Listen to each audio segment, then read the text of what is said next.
Welcome to the Grimfrost Podcast. Today's guest is Henrik Williams, professor of runology, leading expert in runes and runic inscriptions, and the man who deciphered the centuries-old mystery of the runestone.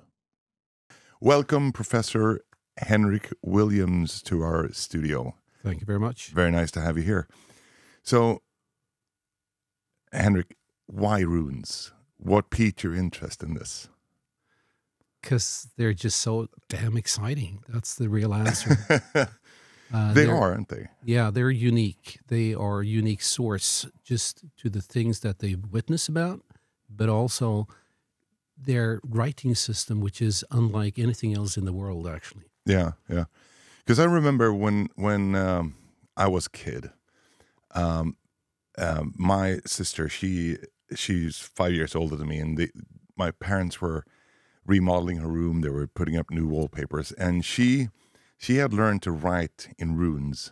So she wrote some stuff in runic alphabet on the walls of her room, and I thought that was so fascinating. I was like, this is magical almost, and so that kind of started my whole interest in the Viking Age in general. I mean, I was already interested in like history as a topic in general, but that really piqued my interest in Vikings, which later became one of my main interests. So how did your interest start, really? Like, where did it start? Where did it begin? Well, it's kind of strange in a way, because the first runestone I saw, I was brought up in the town of Kalmar, which is on the Baltic, and outside is the island of Öland. Yep. And on that island is one of the most exciting runestones we have, the Karlevi stone, which is erected after a Danish chieftain and probably a Norwegian or Icelandic poet who's carved a poem on that thing, and all in Swedish runes and on Swedish territory. And we went there in senior high school, and our natural science teacher showed us this, and I had never seen anything more boring in my life. Because it was just this, boulder standing in a strawberry patch, and there was no sign, and no one could tell me anything about it. And then I started studying in Uppsala, and I'm a linguist at start. That's where I come from. And we had runic inscriptions as demonstration of what Old Swedish sounded like, or runic Swedish. Yeah. And it still didn't pique my interest. It wasn't until I spent a year in the United States as a master's student, and I had a professor, Elmer Antonsen, at the University of Illinois, and he was a runologist. Interested in the pre-Viking inscriptions. And I then first realized that these things are so unique. And I think it's, your home blindness, or whatever you call it. Yeah. Whatever is all around you, you don't pay any particular attention to it. Yeah, that's right. I mean, Swedes in general aren't that interested in runestones, whereas everybody else is. Yeah, it seems like that. And I was actually interested about what you said there, where you were a kid and you weren't really in, like, it just a rock with some scribblings on it, right? Mm-hmm. But for me, that was like a bridge to the past in a way that I experienced. But I imagine a lot of kids, they don't see that age gap when you're a kid. You're so focused on what's around you, like your life as it is. Mm-hmm. So imagining 1,000 years ago that somebody put that rock there and wrote something, a message for the future, I guess that it's hard to fathom, I guess. It is, and I think people these days, they don't realize that if you travel around the world, unless you go to Guinea or somewhere where you have Stone Age tribes still, everything is the same. Culture, you can have McDonald's wherever you go in the world. If you really want to experience something totally different, you need to time travel. Yeah. And that's when I describe myself now as a detective and a time traveler, because I get in contact with the culture 1,000 years back, and people were really different back then. Yeah. And it's I think it's fascinating. For me, that's what the runes symbolized in a way, is like the time travel. But I come from an area of Sweden just south of Stockholm where we have lots of rune stones in Botkyrka. You've probably been there and seen most of them, I would imagine. But How many runestones have you seen in your life? I mean, you must have. What do we have here in Sweden? Like 2,500, 3,000 runestones? Yeah, let's say 2,000, because a good 500 of them are lost. Oh, okay, yeah. Well, which is a pity. Yes, but I think I've seen in Sweden perhaps 500, and then 100 or 200 outside our country. Yeah, so like Denmark, Norway, England. There are runic inscriptions in Germany. I've seen those. I've been on the Faroe Islands, seen inscriptions there, and of course the United States. Of course, we'll get to that a bit later, I think. But so what have you learned about the people of that age from like reading all these runestones and traveling to these different countries where they were erected? Have you learned anything special about them? Well, I have learned that they were not Viking in the way that we often associate with Vikings. Most people led everyday lives. They were farmers. Yeah. And they had their own religion at the time, the heathen religion. And they were exposed to Christianity already at the very beginning of the Viking Age. So these two faiths coexisted for centuries in Scandinavia in general. They had every desire to earn money.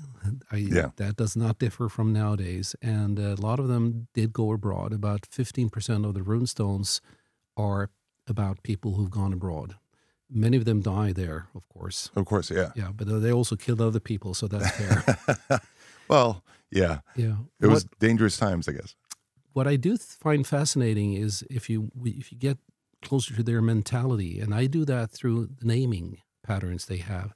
Because these days we all have really boring names. My name is Henrik, which really means the ruler of the world, but and mine is Yuan. Yeah, which is Greek, So these names are not exciting. But back then, some people had just like Thorstein. That wasn't too exciting. It doesn't mean the stone of Thor. It just means one part was Thor, the other Stein. They put these together just randomly.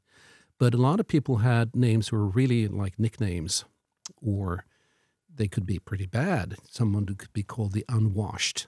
Yeah. That's one of them that I like, or the unruly one, or the one who stinks, or whatever. And why would they be giving these negative names? And I think that is very typical of a military setting. Because when you're out on a war expedition, it's not necessarily a bad thing to have someone who's really untrustworthy. Or violent, right? That is true, yeah. But you also mock fun with people. And it's kind of a team-building thing, isn't it? It makes you feel belong to the group. Yeah, giving each other nicknames. And this Elmer Antonsen I told you about, he told me a story. This was back in 1984. He had just gone to a reunion with buddies from the the Korean War. Yeah. And he was sort of a corporal, sergeant, whatever. And the grunts there, they called him Chicken Shit Antonsen. And he was a rather small guy, but he was so proud of this nickname because he earned it. Yeah. And someone can call, the little one, the tiny one, and it could be huge and so forth. The humor involved, of course, is something you don't see a lot about. Yeah. So, runology is your profession, and I mean that's where you're professor of. Apart from Scandinavian languages and a bunch of other stuff that you do, but can you give us like what is runology? What does it entail? It is primarily the reading and interpretation of runic inscriptions. Yeah, and runic inscriptions, of course, are made up by runic characters. And one of the most common misunderstandings is that runes are anything else but letters. They're not, and they're just like our letters. They don't have as many. They only had 16 in the Viking Age to start. They're also ordered in a different, it's not the ABC order that we inherited from the Latins or the Greeks, but it's the Futhark order. It starts with F, U, A, R, K, so forth. And just discerning which runes are present can sometimes be difficult because a lot of their inscriptions are damaged. Yeah. Eroded or whatever. And once you've distinguished what's on there, you need to divide this thing into words, and because sometimes they don't have any spaces between the words. Yeah. And they can they never double a rune. So it's if you call, we just have one L. Yeah. And if one word ends with the same rune that the next word starts with, those can be joined together with just one rune. Well, I guess if you have the core of everything, you want to be economic with the Yeah. way you write. Now, this does evolve eventually in the late Viking Age, and they would put in little crosses or dots or something between the words to distinguish them more carefully, and they would also start putting dots on certain of the runes, so you would have a little bit more of expanded alphabet. Yeah. But it's still just making out what the words you have. And then this is a language that's 1,000 years old, and there comes the language history part. You need to know Icelandic pretty well, because Icelandic is the language. It's the Latin of Scandinavia at the time, right? It's kind of the bridge to Old Norse. So I usually use an Old Norse dictionary when I look for, because you only have it's not even 500 words recorded on runestones. Oh, wow. So if you find a new word, the likelihood that you're going to find it in another inscription is small, but you're going to find it in the Old Norse dictionary. Yeah. Or sometimes in modern dialects that have kept really old words. Okay. Because Swedish has changed enormously in 1,000 years. A modern Swede cannot read a runic inscription, whereas a modern Icelander can. So are there any dialects in Sweden, Norway, Denmark where they've kept a bunch of the Old Norse words? Or Yes, many of the really old dialects, which we have very few of these days, but up in the far north of Sweden, the Överkalixmål. Oh, okay. Yeah, on Gotland, especially on Fårö, they kept a very ancient dialect there for a good long time. And also in the Dalecarlian region, Älvdalen. Oh, yeah. But it's not as if they speak, some people think that they speak Viking language. No, they don't, but they have certain features that they preserve. Okay. Yeah. So the runes, as you said before, have been present in like all across Northern Europe, basically. You have Germany, obviously Scandinavia, the Baltic. But what's the origin of the runes, and how has the runes evolved? Okay, I mean, this is a big question. Yeah, it is. I have dealt with this for over 30 years, and I have my own explanation. And I should be honest and tell you that not all runologists, if any, agree with me totally. But that is, runologists never agree with anybody else because there are so few of us. So in order to have many different ideas, we all have to disagree. Oh, okay. But I think that my theory, most runologists do believe that runes are modeled on the Latin alphabet. Okay. And if you look at the T rune, the I rune, the B rune, the R rune, they look exactly like the Latin letters. So that's not impossible. And the first runic inscriptions we have are from the 2nd century AD, 160 or the middle of 150, whatever. And my idea is that Romans and the Germanic tribes, our forefathers, came in close contact around the birth of Christ. That's when the Roman Empire had expanded the furthest north. It was all the way up to almost the Baltic. Yeah. And then a little bit afterwards, the Germanic tribes pushed them back. But they were in close contact around the River Rhine for centuries there. And I think the Germanic tribes were inspired. They saw Romans using Latin inscriptions for everything, right? The magic of writing was upon them, and they saw this, and they emulated that they borrowed their alphabet, but they turned it completely into their own usage, because they didn't write the same things. Of course not. Very few inscriptions from that time. It's mostly on weapons or jewelry, like a brooch or something. And it's usually just a name, or very few words occur there. And we only have like 500 or so for the first perhaps 500 years. There must have been many more, of course, that we've lost now. Yeah. But it was rare. I think few people could read it. It was impressive enough just to show your spear and say, see, my spear has a runic inscription here, just like your sister. But I guess the art of writing, the art of letters, and that they actually had a meaning would have seemed magical to the people of that age. I would assume. I have no idea, but what do you think? There are obviously the thoughts about runes being magic and having magical properties, but would you say that the people of the Iron Age and the Viking Age, that they actually thought that the runes were magic or had magical properties? I suppose it depends on how you define magic. Yeah. The very first runic object we have is a comb from Denmark. It was found in a bog. That's why it was kept. It was made of horn. And it says Harja, which is a word. It's a name. It has something to do with army. So this was probably a violent guy, okay, who owned this comb. And showing that to somebody else or seeing somebody carve that must have had a magic property, right? Yeah. This is fantastic. You can actually note down spoken language in writing and record that for 2,000 years. That is one definition of magic, and that I absolutely believe in. We also know that they sometimes carved magic inscriptions. They were meant to evoke some kind of supernatural thing, protecting something or damning something, or that's also magic. Yeah. But the letter itself, contrary to what most people believe, the letter itself, the rune itself, is not magic. Just because you use a rune doesn't make it magic. Because I know there's I think there is, anyways. If it's in the back of my head, but I think there's something about putting the Tyrun on a sword that would make the blade magical or something. Yes. And this is from the Edda, the Poetic Edda poem there. Oh, yeah, that's right. Yeah, that's where it was from. And, of course, this is written like 1,000 years after they invented the runes. Yeah. And the Icelanders, for some strange reason, did not use runes in the Viking Age. They did a little bit in the medieval times, succeeding it. Yeah. But in the Viking Age, I don't know, they had other things to do. So these writings in the Icelandic sagas and the Eddic poems are probably more myth in themselves.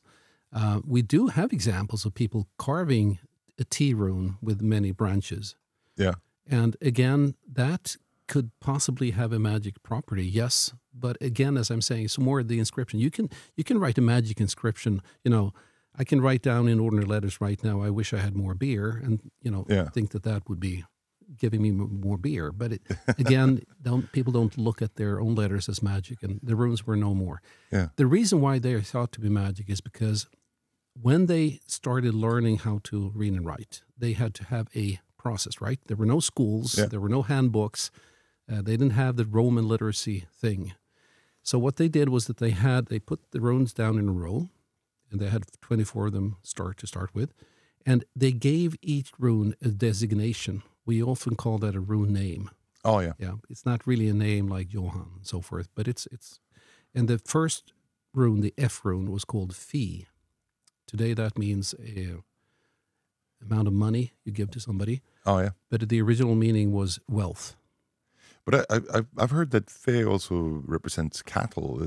Because cattle is wealth. Yeah, of course. You count your wealth in cattle, right? Because then I also heard the idea that the Urus represent, which is the second runic letter, that represents the ox.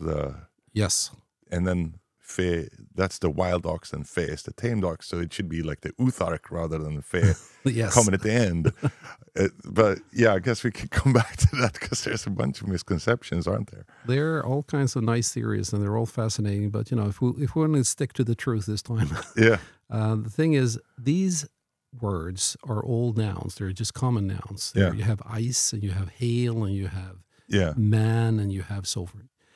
These are just chosen so that all of them almost start with a sound that rune represents. So the F rune is called Fi because Fi starts with an F. Yeah. So if you have a little rune row there, your Futhark, then you realize it, and they put these words into a little nice poem. And we have such poems, unfortunately, only from the Christian times, but they're probably very much like that in pre-Christian times too.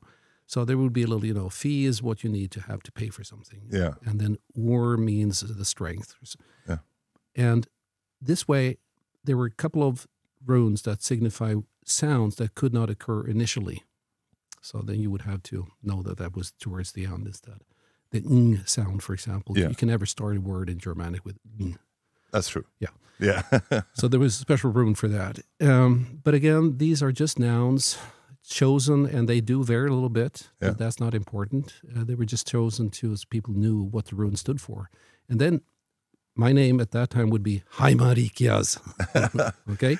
Yeah. So how do I carve that? Well, I started by, Yeah. is there a rune that has a name that starts with Yes, Hagalas, Yeah, the H Hagalas, rune. yeah. So I carve the H, and then Ansuz, Yeah. I carve the A, and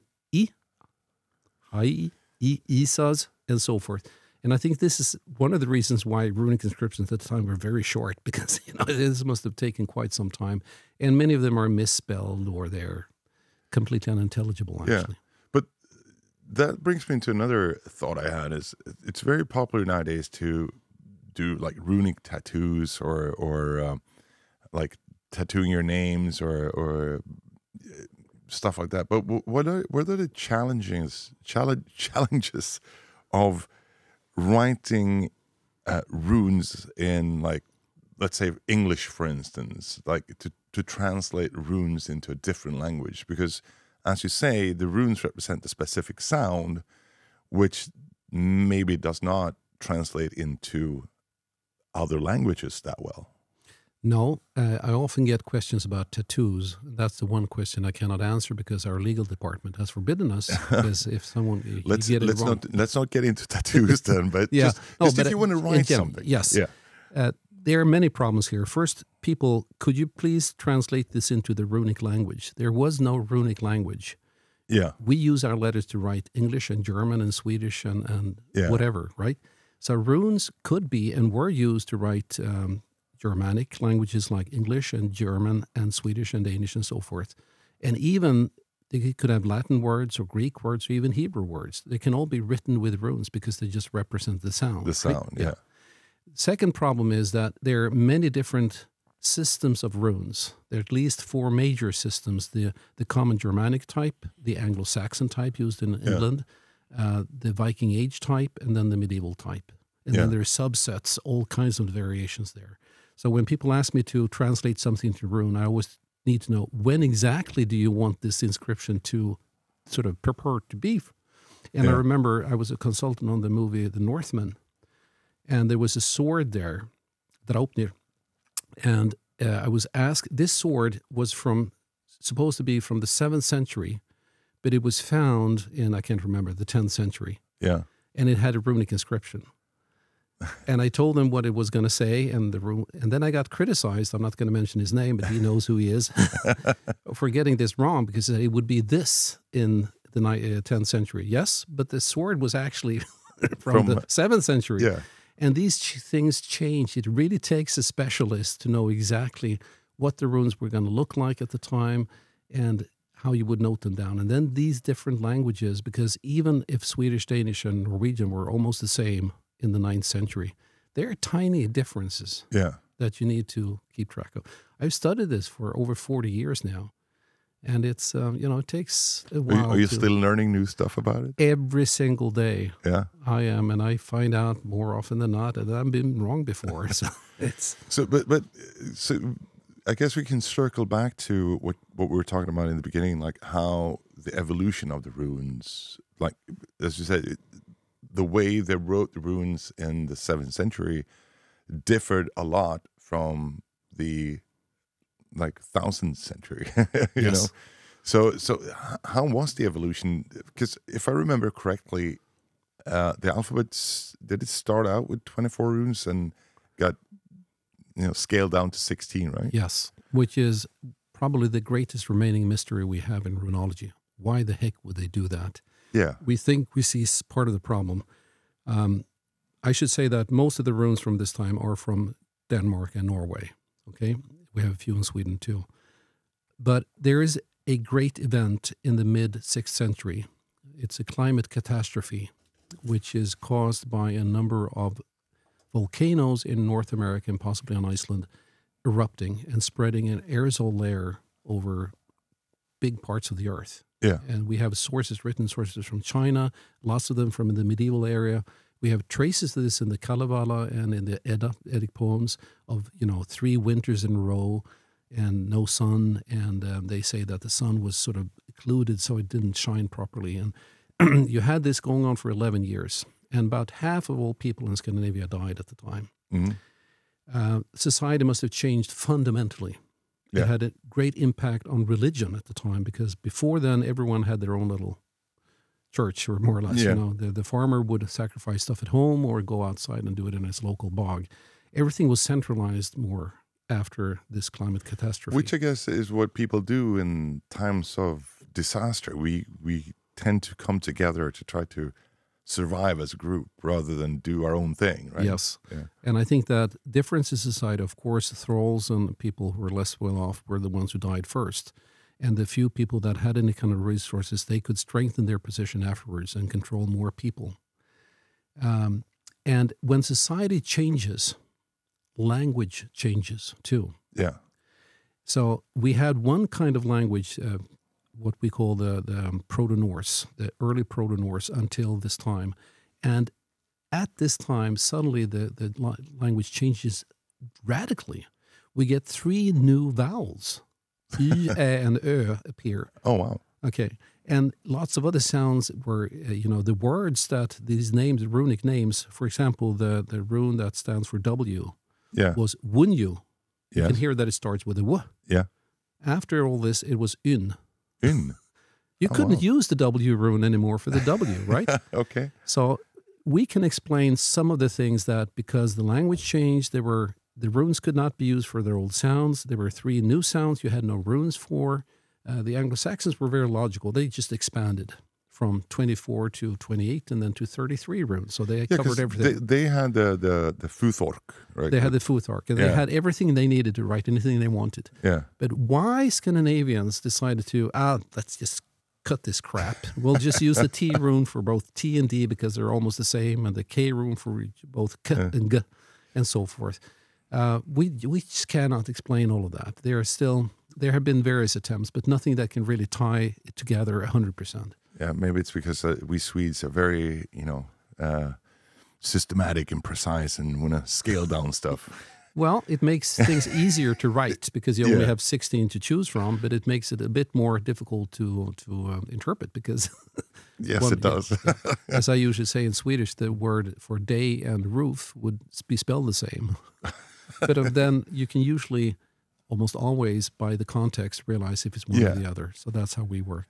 But that happens in the mid-6th century. And then for a couple of centuries, we have very few runic inscriptions. Yeah. Probably society is recuperating. But then around 725 or whatever, beginning of the 8th century, we have this new set. And people start using that. Not very often. There aren't more than, say, 150 inscriptions from the 8th and the 9th and the early 10th century. Okay. So the big thing that happens when it comes to runes is King Harold Bluetooth. Oh, yeah? Yes. All right. Because his father was called Gorm, and he erected a runestone at his royal farm, Yelling. And then Harald became the king, and he was a heathen. But the German emperor was threatening to invade. Because at the time, you could have used that as an excuse. You can invade a heathen country and Christianize them. Right? Yeah. So Harold pulled a fast one and turned Christian before the invasion. So they could no longer invade. Oh, wow. And to commemorate this, he put up this wonderful, fantastic runestone, the great Yelling stone, carved on 3 sides with a crucified Christ figure on one side. And he boasts there that he had made, the Danes Christian. So it's their baptismal certificate, and also that he won for himself all of Denmark and Norway, which is a lie, but no, Well, he wrote it down, so it must be true. This is true. And this is like actually a spark in the powder keg. Suddenly, it just explodes, and the custom of raising runestones spreads from Denmark northwards and becomes strongest actually in your area. Yeah. Around Stockholm. And why do we have more runestones up there than we have in Denmark? It's like grass fire. It burns the ground and leaves nothing behind. Probably because the number of runestones is exactly corresponding to how fast a region becomes Christianized. Oh. The quicker it goes, the fewer runestones, because then you can use your resources to build churches and so forth. Yeah. Yeah. But in Uppland, the region north of Stockholm, heathen and Christian coexisted for at least a century. Yeah. And in the meanwhile, all the Christians could put up a runestone to show that they were Christian, because most of them had prayers or crosses and so forth. That's another common misconception. So actually the Christian monuments outweigh the heathen ones like 99 to 1. Oh, wow. Mm-hmm. So who used runic carvings, like runestone? Like, who wrote in runic writing? Was it like everyone, or was it Christians who wanted to show that they were Christians? Or Well, first of all, we basically have the runestones from the Viking Age. Yeah. We do have inscriptions on various objects, loose objects. And one great treasure trove was in the first royal town of Sigtuna, which is close to Stockholm, where they have found during excavations over 100 inscriptions on bone from the late Viking Age and early Middle Ages. So we're in, say, late 11th century, early 12th.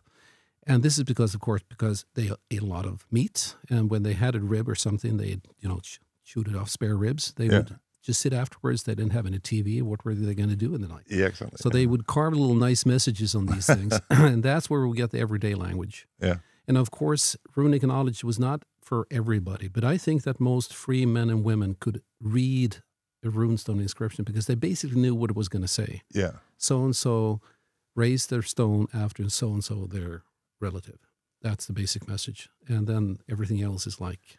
kind of makes sense. You can kind of decipher it, like the alphabet or the Futhark from it, I guess. Yes. Yeah. It's not that difficult, actually, once you pick it up. So I think that literacy was fairly well spread in the late Viking Age, but I think it was quite rare in the early Viking Age and before then. Because if you read some of the Icelandic sagas, I think the one I'm thinking of now is Egil Skallagrimsson saga, where I think they carve something on a wooden piece of wood and puts it under the bed for some, and it's some kind of spell, and it goes horribly wrong. Yes, the story, it's actually in this province we are right now in Värmland, right? Yeah. He passes through, and there's this girl in the farm that they're visiting who's awfully ill. Yeah. And they investigate, and they find this carved runic inscription in her bed. Yeah. And it turns out it's a neighboring kid who's fallen in love with her and tried to written a love charm. Yeah, and that's put it right. in her bed. But, he didn't study runology with me, so he gets it all wrong. So Egil scrapes off the runes and carves the right ones and so forth, and she gets well. Oh, wow. So this is, don't play around with this stuff. It's, Yeah. but that's clearly magic. Right? But I was thinking, because that kind of brings me into what I was actually going to ask, really, is something that's I think has been common in Sweden, at least up until the 18th century or something. It's like the rune calendars, like rune. So how are those connected, like, to the Viking Age? Are they connected at all? Is it just what they used because it was easier to carve, or? Well, as quite often, I hate to disappoint you, but I will. They have nothing to do with the Viking Age at all. I'm not disappointed at all. I think it's just great to know. No, the truth should out. Yeah. Actually, the runic calendars are based on Latin letter calendars. Oh, okay. And what they are basically are perpetual calendars, so you can figure out when Easter comes, because that's very complicated. It's the first, Sunday after the first new moon after something. Yeah. And you can figure this out once you have this calendar thing. And they, of course, it came to Sweden already in the 12th century.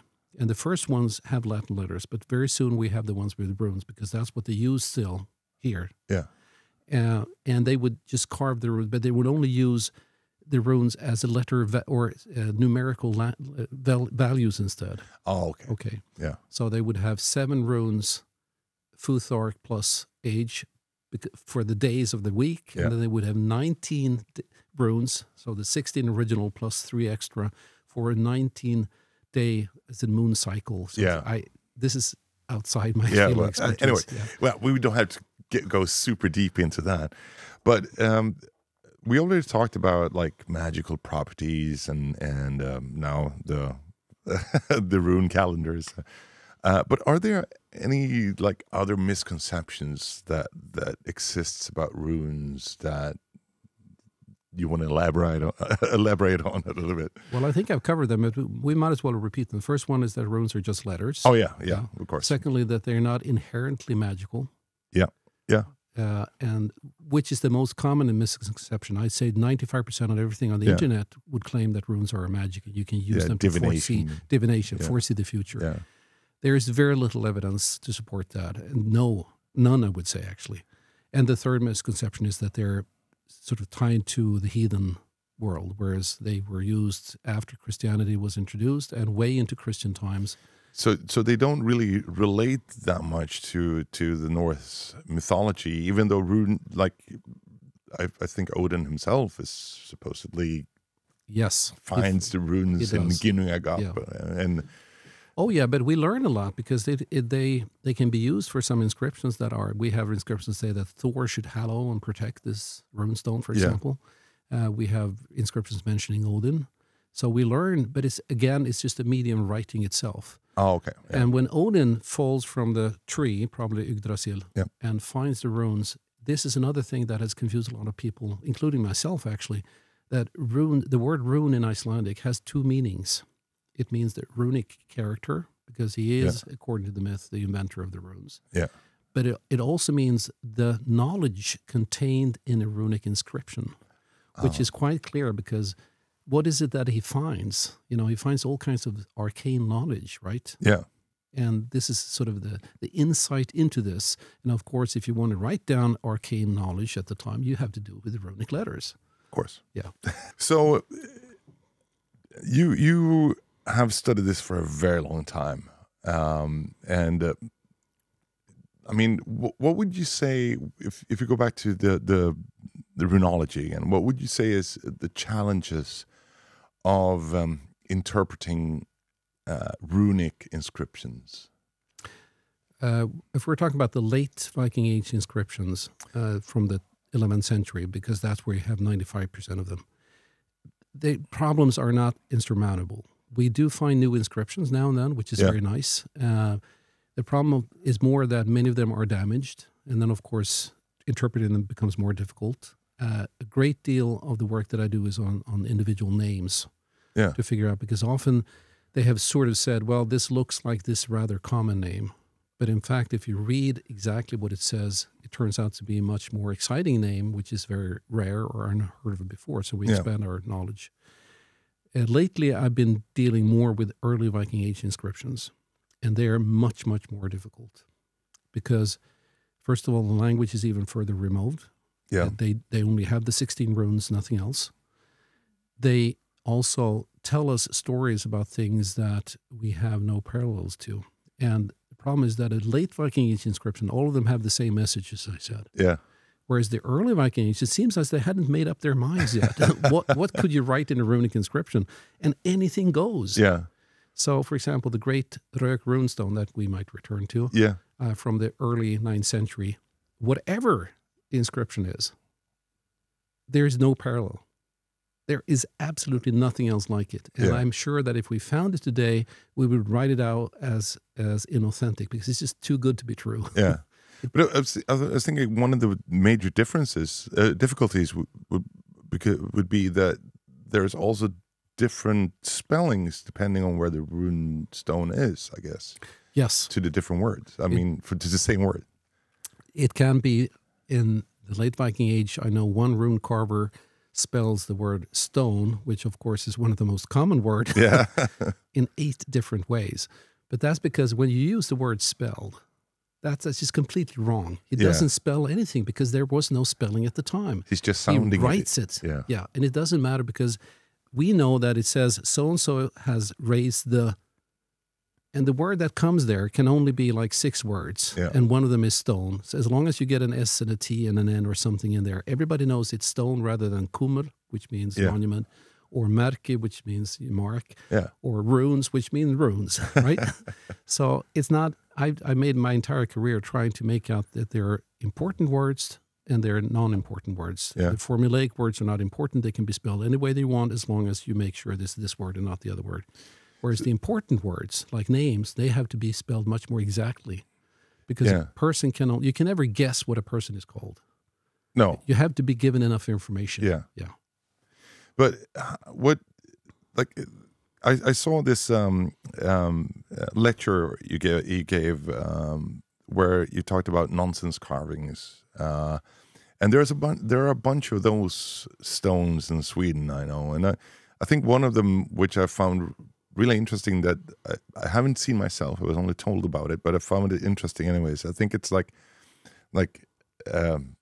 20 Thurs runes in a row or something like that, and then it ends with a Urus or something. Do you know which stone I'm talking about? No, not that one, but we have examples of runes being repeated. Yeah. Or it's just seemingly a nonsense sequence of runes. Yeah.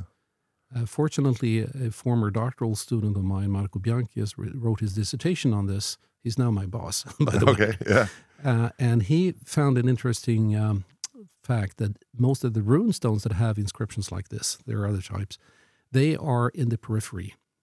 Oh, okay. Out where people could perhaps not be expected to tell a real rune stone from a fake one. Oh, okay. So because you mentioned that the placement in this talk, you mentioned that the placement of the runestone was very, very important. Yes. Is that mainly for these types of runestones, or? Well, no. All runestones, they're multimedia monuments, right? Yeah. They will tell you, they have the runic inscription, but they also have the ornamentation. And sometimes there will be pictorial scenes there. Yeah. And it will be made up of a certain kind of stone, certain size, carved a certain way. It'll be placed somewhere in the landscape. And some of these runestones were markers in the landscape. They could mark the presence of a ford or a bridge. They could mark boundaries. Quite often they're put at the boundary of something. Okay. They could be, some of them can be, I don't know what they're called, where you want to land with your ship. It could be a runestone. Oh, yeah. Showing So like a runestone beacon. almost that, yeah. or a lighthouse. Yeah. And there are other versions, and that's important too, to bring in this to this. That's why it's wonderful to be a runologist, because you get to work with archaeologists, you get to work with people in the history of religion and proper historians and people in literature and so forth. All of these things come together to make up a runic monument. Yeah.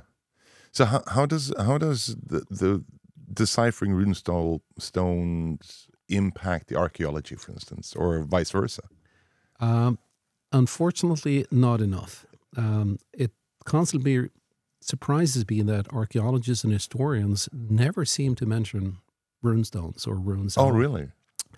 There are exceptions. We have Neil Price, for example. We have Anders Wienroth, who was at Yale and now is in Norway. So I'm not going to, generalize too much here. But one prime example is that recently Sweden had this series of programs about Swedish history. Yeah. And there was a whole segment on the Viking Age. And in that segment, at one point there is a grave slab with runes on that just whizzes by. That's the only time runes are even shown at all. At all. And the fact that Viking Age runestones or runic inscriptions from Sweden make up 80% of all the original sources to that period. Yeah, that's kind of... Why don't they utilize this? On the other hand, I have to admit that runologists haven't always been very great at assimilating knowledge from history and archaeology and so forth either. Yeah, I heard actually on the other day that the history of Sweden is based, or the whole thing is based on a show from Denmark, so maybe that's why I didn't touch on the runestones. But they have wonderful runestones too. But maybe not 2,000 of them. No, but they have like 450, and I would say that what they lack in quantity, they make up in quality. Oh, I see, well. And they also have a very, very nice distribution because they have many more of the really old inscriptions, as I mentioned, the first ones, and they also have medieval ones. So they have, whereas we concentrate on the Viking Age. Yeah. But do you have any favorite runestones? Do you have one that's like, that's a fascinating piece of runestone?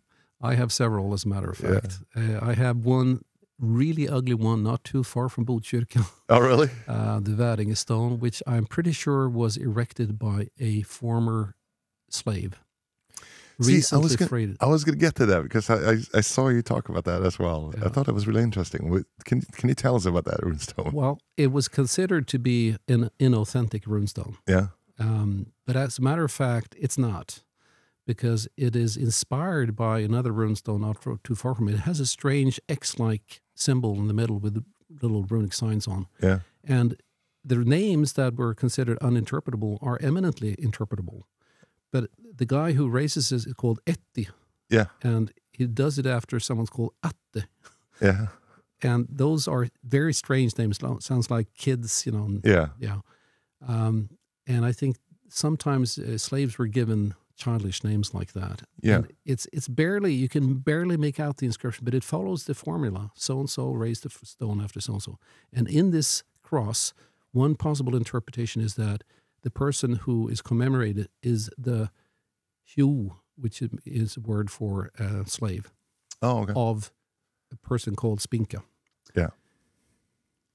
So at least it's a credible explanation. I have named it the ugliest runestone in the world. It has some contenders, but it's really ugly looking. I saw the picture of it. I haven't seen it in real life. I thought it looked amazing. I thought it was... it's a tiny little stone, badly carved, no ornamentation. I know. But I love it anyway. And there, it's very important where it stands, because it stands on the site of a very old farm. Oh, okay. But that farm was split up into two parts, and the rich people moved away. And I think that they gave the old part to these newly freed slaves to start cultivating. Because in the Viking Age, just because you were freed didn't mean that you were a totally free man from day one. Yeah. It took you anything from 4 to 8 generations before you were completely free. Oh, it was wow. a very complicated process. You had to pay off your former employer or slave master. Ooh, almost sounds like what the truck drivers has to go through in Sweden these days. So I just love it that there are a handful of inscriptions, and I'm more and more drawn towards that. And I have another candidate actually right now that I think is from recently freed slaves. And 2 of the stones mention specifically that they're leisingar, meaning that they're loosened, that they're freed. So we know that this exists, definitely. And to see that rune stones can be carved by anyone from the lowest strata of society to even the kings, I think that's sort of adds to the richness of the story. So rune stones, we said like the majority of them are here in Scandinavia, obviously. But we already touched a little bit on it earlier. So let's get into the rune stones of the New World. Yes. The United States. What can you tell us about them? Like, do you have any interesting stories, or Oh, I could film any podcast with this. And I should say, if I should name my top 4 runestones, 2 of them would be on the American continent. Oh, really? Yeah, and the first one, of course, would be the Kensington runestone. Yeah. Because, as a matter of fact, the Rök runestone, the greatest runestone in the world, is not the most famous one, but rather the Kensington one, which is like 3 times more often mentioned on the internet. That's interesting, because I didn't know that. I literally did not know that. I heard about the Kensington runestone today.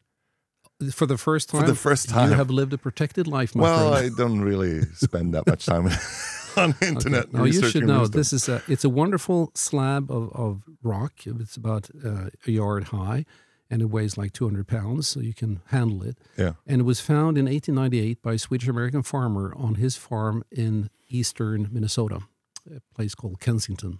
That's why it's called the Kensington stone. Yeah, of course. And these days it's kept in a nearby town, Alexandria, which has a runestone museum where everyone can go and see it. Yeah. They're being told that the inscription, which is rather long, it has over 200 runes, and it tells of an expedition by 22 Norwegians and 8 Goths, or people from Götaland, the southern part of Sweden, Okay.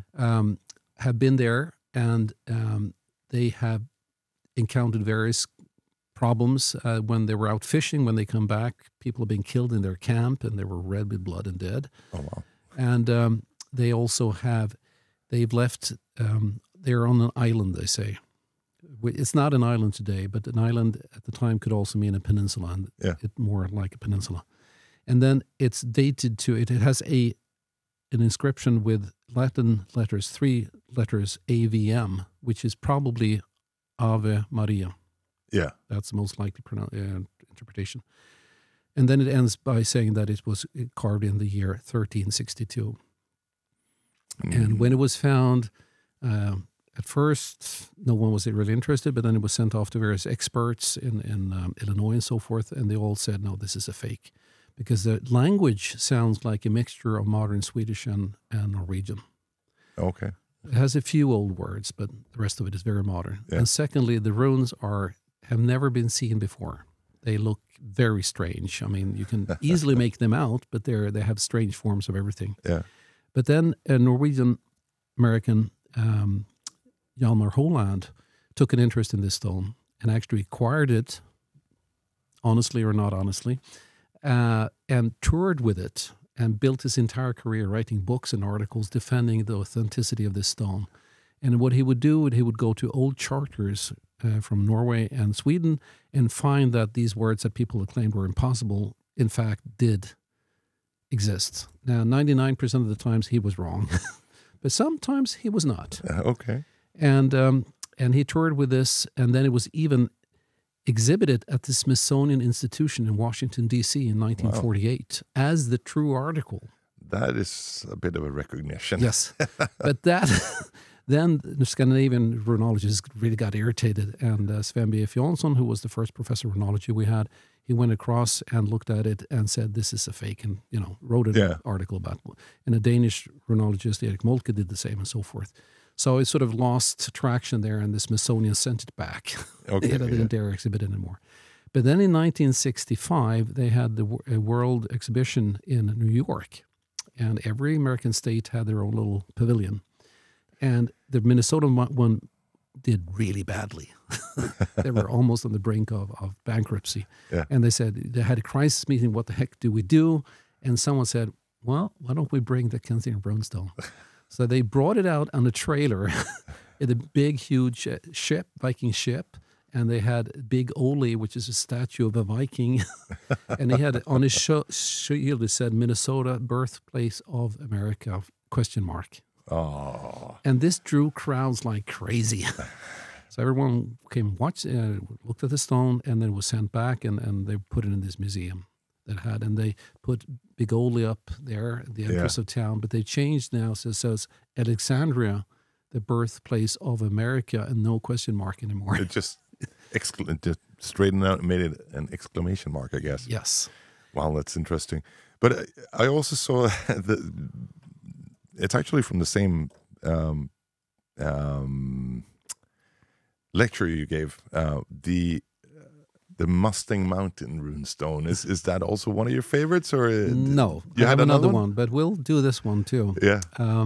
I was trolling the internet late one night, and I came upon a TV program by an American, Scott Walter, who claims to be a forensic geologist. Yeah. He's not, but he says that he can look at the weathering of a stone and see whether it's old or new. And he had been tipped off by someone who had been climbing a mountain in southern Arizona, the Mustang Mountains, and in a cave there, they came across a runestone. So he went there with his TV program, and they made a sequence there, and he had all kinds of fanciful ideas about this. And he dated it to around 1200, about a guy who'd come over from England, from Staffordshire, who was called Henrik, and he had some person translate this for him because he doesn't know runes or anything like that himself, and came up with a very fanciful inscription. And since the pictures were there in the stone, I could make out that I could transliterate it. That's what we do first. Yeah. What letters should this correspond to? And it was a language that I'd never seen before in my entire life. Yeah, that's what I found was very fascinating. It's like totally made up language, wasn't it? Well, or it turns out, because then I went on trolling the internet, and I found this site that was dedicated to what was called Sudovian. Now, Sudovian is actually an existing language. It was a old Baltic language, similar to Latvian and Lithuanian. But is it still alive? No. It disappeared, I think, in the 17th century. And we had very few traces of it. But this guy who ran the website, he claimed to have Sudovian extraction, and he had sort of reconstructed the language.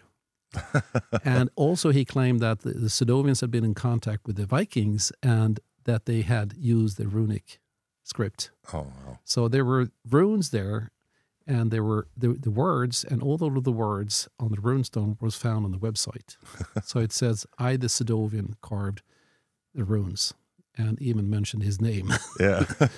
So I don't think that it was from around 1200. It doesn't sound like it. It's like the late 1990s. Yeah. Yeah. But again, the story is absolutely fascinating. Yeah. How people can come up with this.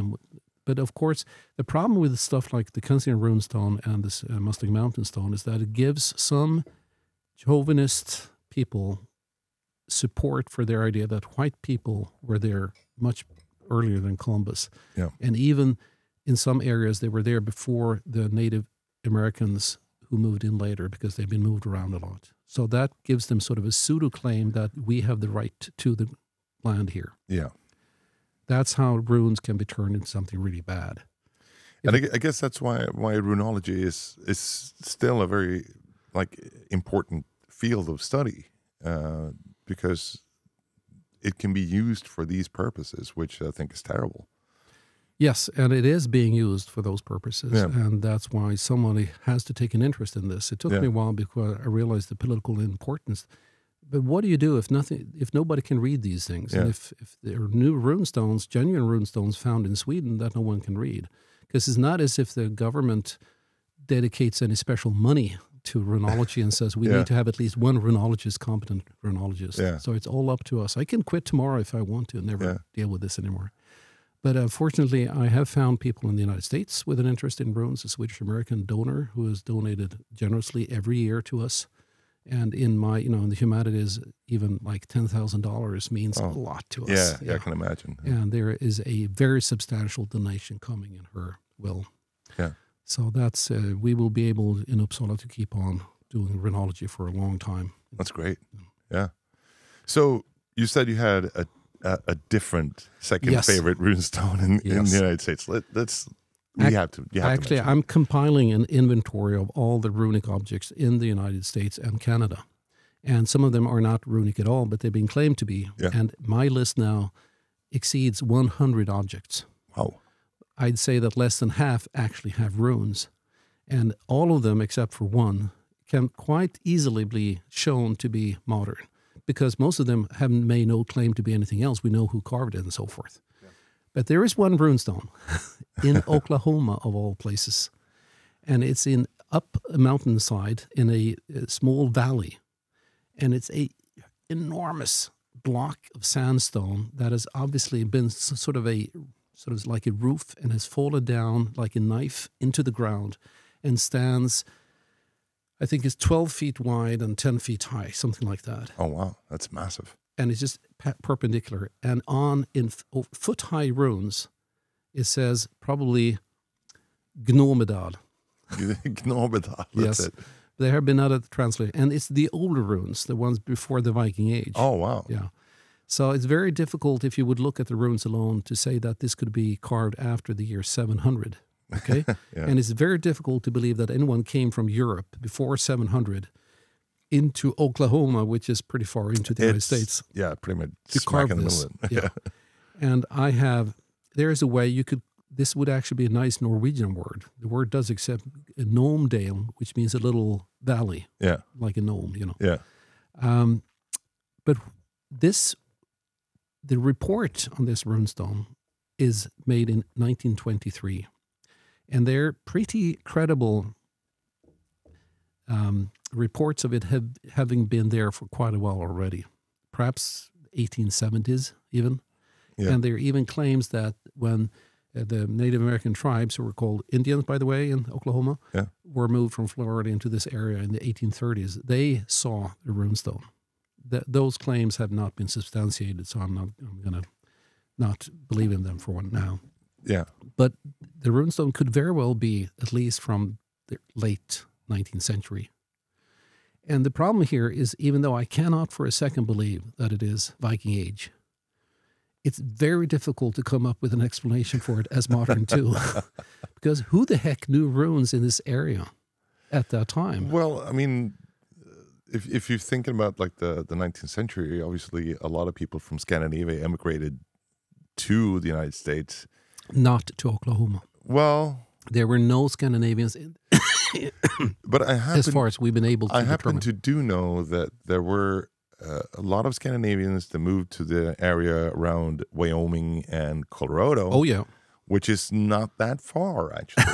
So, Have you been to the States? Well, several times. I mean, it is by car. It's not that far. Thousands of miles away. It's not that far by car. I mean, obviously it's far, but I beg to differ. You could imagine that somebody traveling along, going westwards, like from Norway, maybe. Stopping someplace. Well, maybe this is a good place, and they. Why would they creep up an uninhabited valley that's and crazy. spend days? Because these runes are carved into very hard rock, and they're huge, and they have some very authentic features, which I've been able to determine were actually published already in 1867 in a folio volume by a dilettante Englishman, George Stevens. Wow. Now, the problem is that who could afford to buy these exceedingly rare and expensive volumes and see these particular details in that and carve it into this inscription? It's a total mystery. It is. So more and more I think that somebody from Mars came down. It's very, very strange. So that just shows that I, as a runologist, I always try to keep an open mind. And I did so with the Kensington runestone. Because there was like a 1% chance that it could actually be something.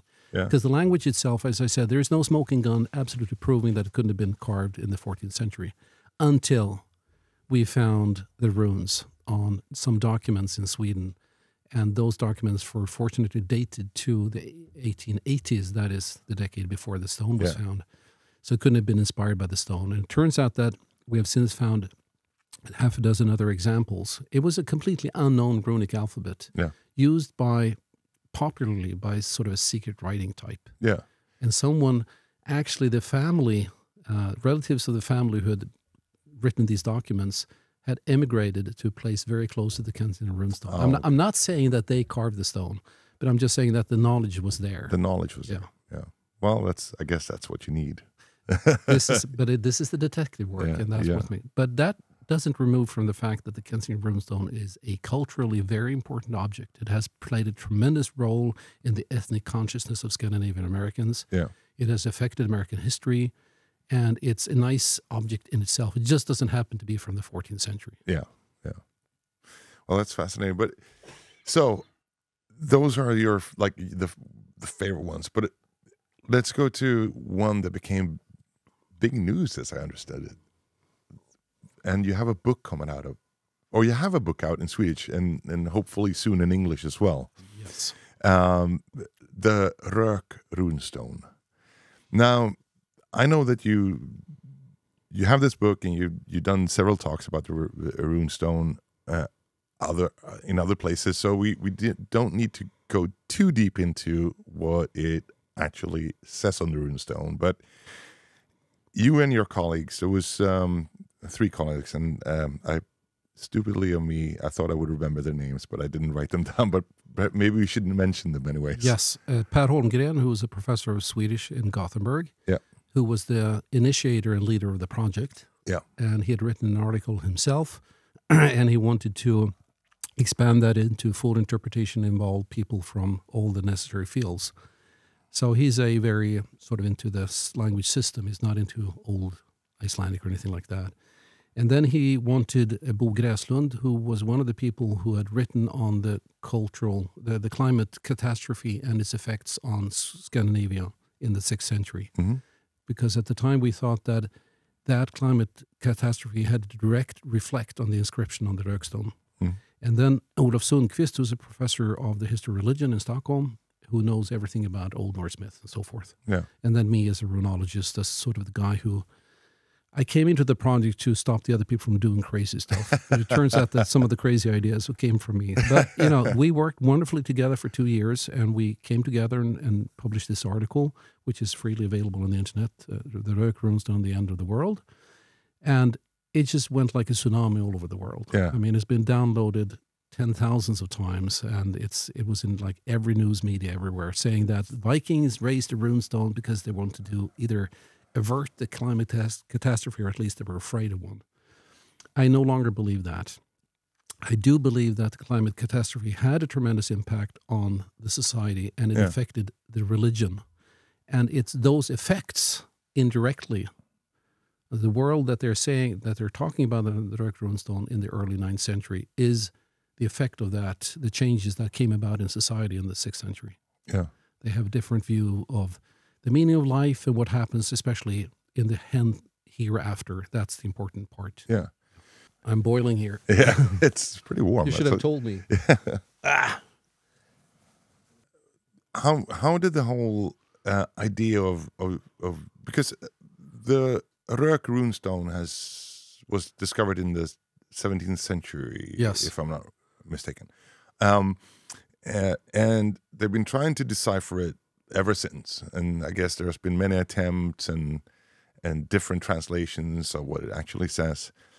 So how come you guys decided to go into this massive runestone and try to decipher this almost riddle? Because as you said before, no runes are repeated.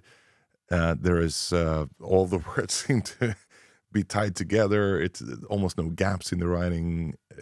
That must have been a Herculean task almost. Yes, one that I avoided for 30 years. I have wanted nothing to do with this crazy runestone, but I was lured into it by Per Holmberg, and I'm glad I was. And I spent 5 years of my life now reading up because there's been so much written. But the point is that the standard interpretation, as we call it, that has been in effect for 60 years by now, basically says that it starts off by saying that after Vormod stand these runes, and Varin the father carved them after his dead son. Yeah. And then it has a number of, you can call them riddles or memories or little stories, whatever, covering all surface of the stone. And the reason why those would be there was never very satisfactorily explained. Yeah. And the standard interpretation says that once the father had carved that first memorial part, he had this beautiful piece of rock, and he just felt that he wanted to, show off all his knowledge. So he put snippets of all the stuff that he knew on the stone. And I never liked that. And I think that was, we just tried to find another reason. And in that first, the standard interpretation, what it interprets as a dead son, it doesn't say that. It says literally a fey son. The word fey in English, not known by very many, means death doomed, right? Yeah. So why would the son be doomed to die? I think that's the operative word. You need to find an explanation for the rest of the stuff on the runestone, why the person would be doomed to die. Yeah. And our explanation, that I still hold to, is that this is the way for the father to find a meaning and comfort in the premature death of his son. Yeah. Because that is the worst thing that can happen to you as a parent, that a child dies before you. Yeah. And how can you do that? Well, today in Christian world, once a young person dies, you usually bury them in church, right? And the priest will stand there and offer comforting snippets read out of the New Testament, how we will all rise again at the final judgment and spend the hereafter in paradise with Jesus. And this is a very human thing. It doesn't necessarily change because religion changes. And the heathen religion also has a myth or an ideology, a religion about what happens in the hereafter. And what happens is that if you die in battle as a man, you are taken to Valhalla, where you meet Odin. You spend your days among the warriors there fighting each other, and at night you eat pork and drink beer. Yeah. And the next morning, all those who are died, they're resurrected, including the pig that you ate. Yeah. And this is a wonderful life, obviously, for some men. I wouldn't consider that person. But the ultimate reason why you're there is not to have fun, but it's to, at the end of time, the evil powers in the mythic world will attack the gods. Yeah. Loki, the god. Yeah. The Midgard serpent, the great monster, and above all, the Fenrir wolf. Yeah. And the Fenrir wolf will actually kill Odin, and the snake will kill Thor, and so forth. But some of the gods and some people survive this battle, which is called Ragnarök, which basically means the fate of the gods or something similar, and come into something I called a second kingdom of death. I shouldn't have, because it's not really, but it's another place, another hereafter. And it has a name, Gimle, which could mean the protection from fire. That's one of the explanation.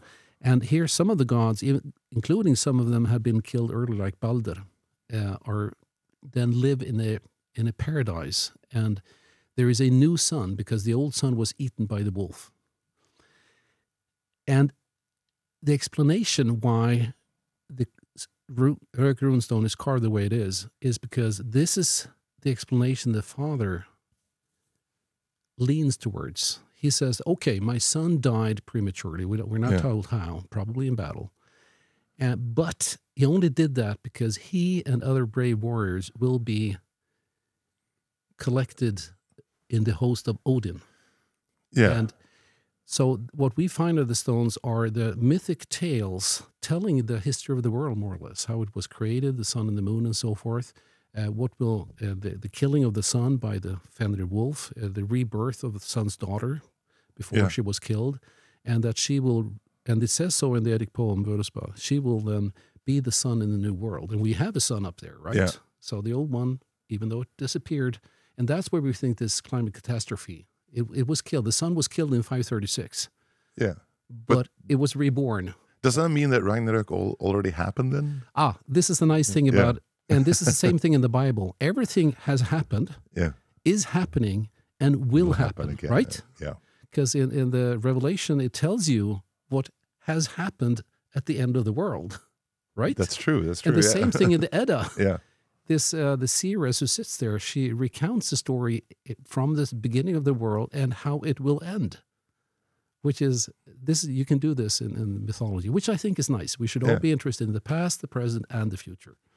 Could that also relate to how people saw time back then? I mean, today we have calendars. Time is very linear. Yeah. Whereas back in those days, they didn't have calendars or wristwatches or clocks at all. No. So maybe time was more circular, I guess. Yes, and the fact that they did, we have actually sources saying that they could remember 27 generations back. They could recount who had been, the king for 27 generations back. And if you read the Njala, you can really understand why this, because of all the footnotes. Exactly. Yeah.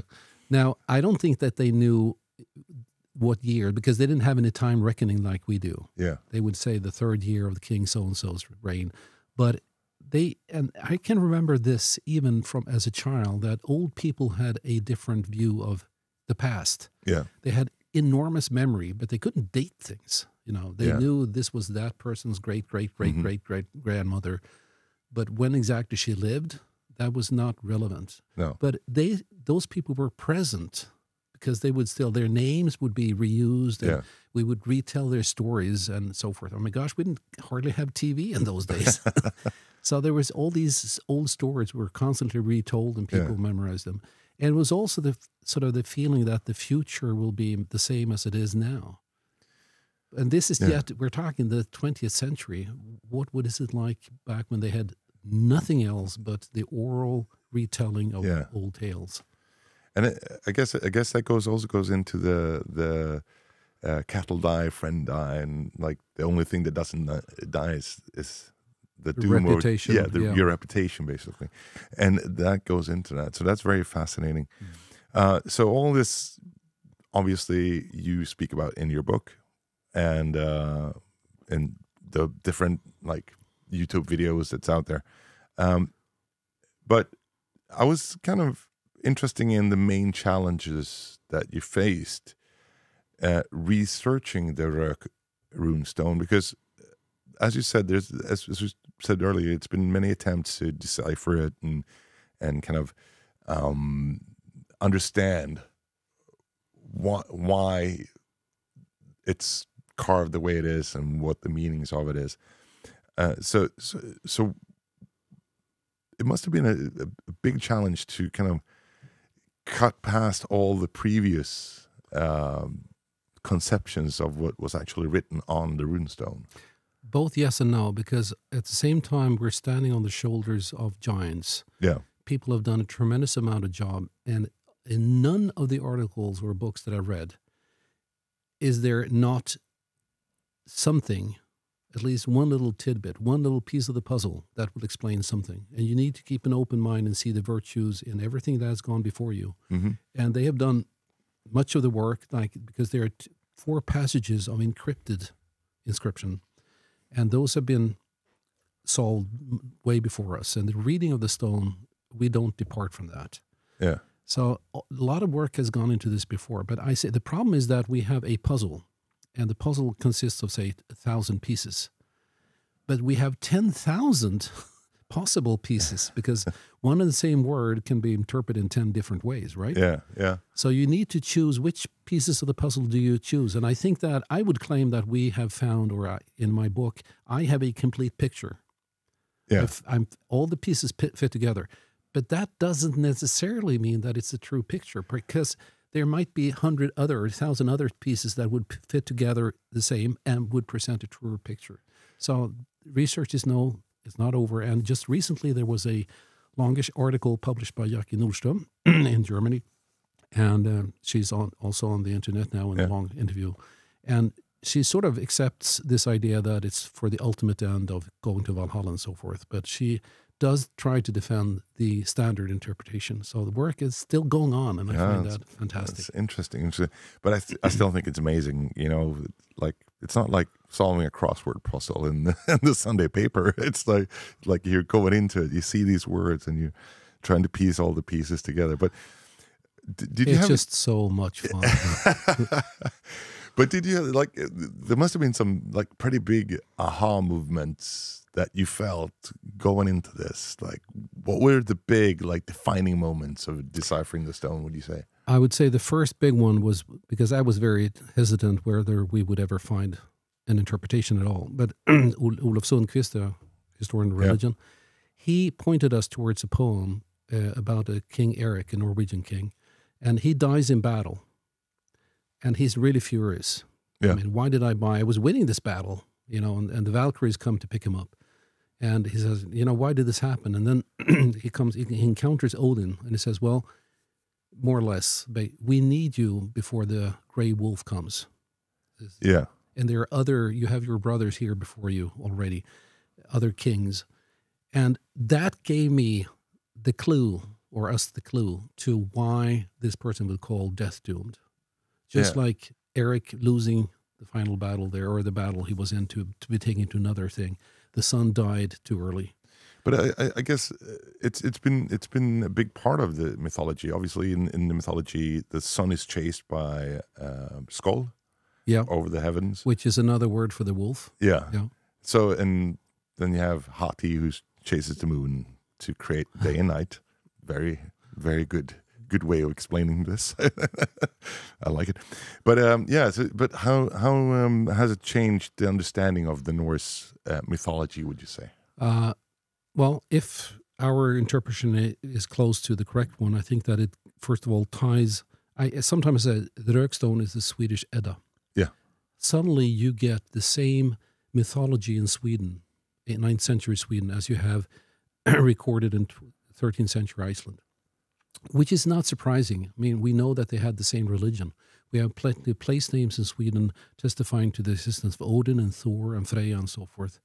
So why wouldn't they believe more or less the same things? And the Rökstone now is the first written testament to that same world. And also, and I have this in my book that I hope will appear in English, perhaps this year if we're lucky. Yeah. There is one passage in a history by Snorri Sturluson, the great historian from Iceland, where he tells about a Norwegian king that when he's buried, they raise a mound and they put him in the mound, and they say those things that heathen people used to say at a funeral. He doesn't say what they say, but if we're right, the Rök runestone is exactly this kind of thing that people would say at a funeral. These are the things that are being recounted over the dead son. And that I get shivers when I think about it. That sounds amazing. Well, Professor Henrik Williams, it's been a pleasure to talk to you today. Thank you so much for coming here and doing this podcast together with us. So great to dig into all your knowledge and talk to you a bit about this. And my privilege. Yeah, and looking forward to reading your book about the Rök runestone. It's truly fascinating. Thank you. Thank you. Thanks for listening. Don't forget to subscribe. And if you're watching us on YouTube, hit that bell button.